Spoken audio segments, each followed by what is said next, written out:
Welcome to Midnight Archives, where fear is only the beginning.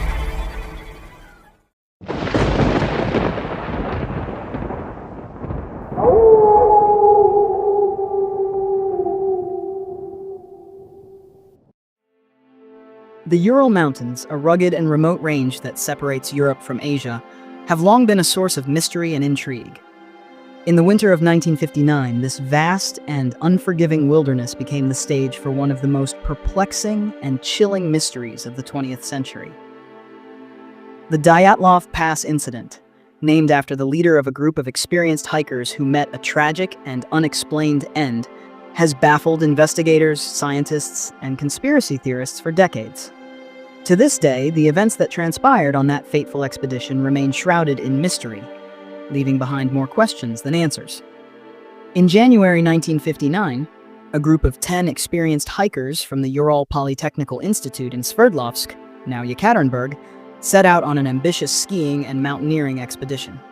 The group was led by Igor Dyatlov, a 23-year-old engineering student with a passion for the outdoors. The team consisted of 8 men and 2 women, all in their early 20s, and all well-trained in winter survival and mountaineering. Their goal was to reach Otorten, a mountain in the northern Urals, a journey that was expected to take approximately 16 days.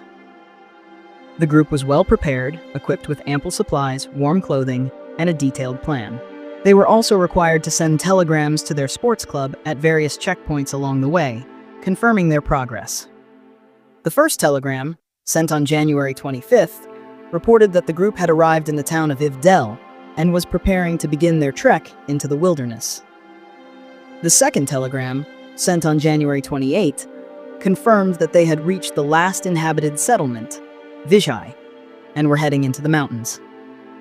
The weather was harsh, with temperatures dropping to -30°C and heavy snowfall.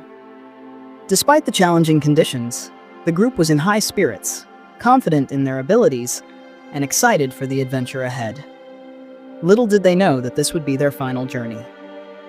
As the days passed, the sports club in Sverdlovsk expected to receive another telegram from the group by February 12th, confirming that they had completed their expedition and were on their way back. However, no such message arrived. At first, there was no cause for alarm. Delays were not uncommon in such remote and treacherous terrain. But as the days turned into weeks, concern began to grow.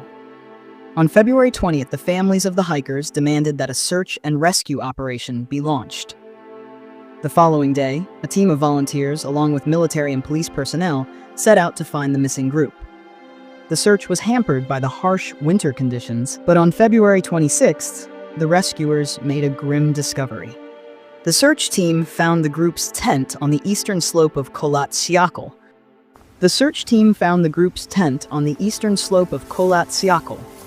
A mountain whose name translates to Mountain of the Dead in the local Mansi language. The tent was partially collapsed and covered in snow, but what immediately struck the rescuers as odd was that it had been cut open from the inside. The hikers' belongings, including their boots and warm clothing, were still inside the tent, suggesting that they had left in a hurry. Footprints leading away from the tent were visible in the snow, but they were strange. Some of the hikers were barefoot or wearing only socks, despite the freezing temperatures. The footprints trailed down the slope toward the edge of a nearby forest, about 1.5 kilometers away. The rescuers followed the tracks, and what they found next would only deepen the mystery. The first 2 bodies were discovered near the edge of the forest, under a large cedar tree. Both were barefoot and dressed only in their underwear. The tree showed signs that someone had attempted to climb it, and branches were broken up to a height of 5 meters, 16 feet. The rescuers speculated that one of the hikers had climbed the tree to get a better view of the surrounding area, possibly to locate the tent or find a way back. Over the next few days, the search team found 3 more bodies between the cedar tree and the tent. All 3 had died from hypothermia, and their clothing suggested that they had been trying to return to the tent, but had succumbed to the cold before they could reach it. The positions of the bodies indicated that they had been moving in a line, as if following each other, but had fallen one by one. The search for the remaining 5 hikers continued for another 2 months. On May 4th, the final 4 bodies were found in a ravine, buried under 4 meters, 13 feet, of snow.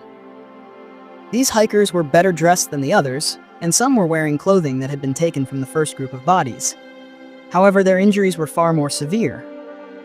One hiker had a fractured skull and another had severe chest fractures. The injuries were so severe that they were compared to those caused by a car crash. Yet there were no signs of a struggle or external trauma, such as cuts or bruises, that would suggest an attack.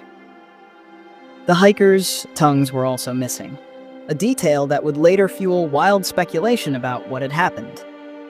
The Soviet authorities launched an official investigation into the incident, but the findings were inconclusive. The initial theory was that the hikers had been victims of an unknown compelling force, a term that only added to the mystery.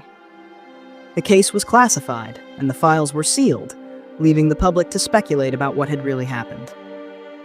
Over the years, numerous theories have been proposed to explain the Dyatlov Pass incident. Some suggest that the hikers were caught in an avalanche, forcing them to flee their tent in a panic. However, the slope where the tent was found was not steep enough for an avalanche, and there were no signs of snow movement. Others believe that the hikers were attacked by the local Mansi people, but there was no evidence of a confrontation, and the Mansi had no motive to harm the group. More outlandish theories include UFOs, secret military experiments, and even encounters with the mythical Yeti. In recent years, scientists have attempted to provide a more plausible explanation for the incident. One theory suggests that the hikers may have been victims of a rare natural phenomenon known as a katabatic wind.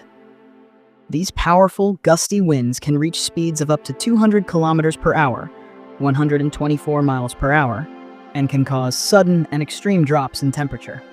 Such winds could have caused the hikers to panic and flee their tent, leading to their eventual demise. Another theory focuses on the possibility of an infrasound-induced panic.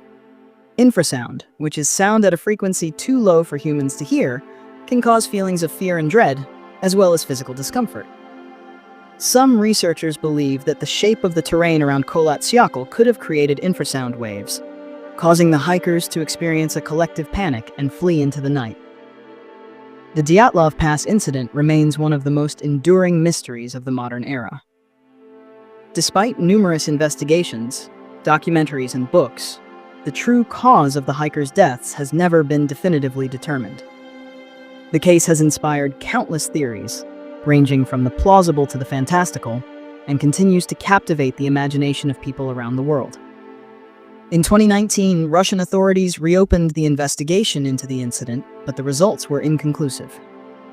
The official conclusion was that the hikers had died as a result of a combination of hypothermia and the physical trauma caused by an avalanche. However, many questions remain unanswered, and the mystery of Dyatlov Pass endures.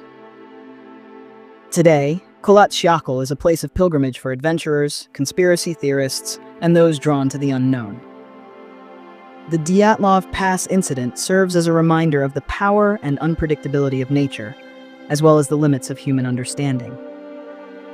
The story of the 10 hikers who ventured into the Ural Mountains and never returned is a haunting tale of courage, tragedy, and mystery, one that will likely never be fully explained.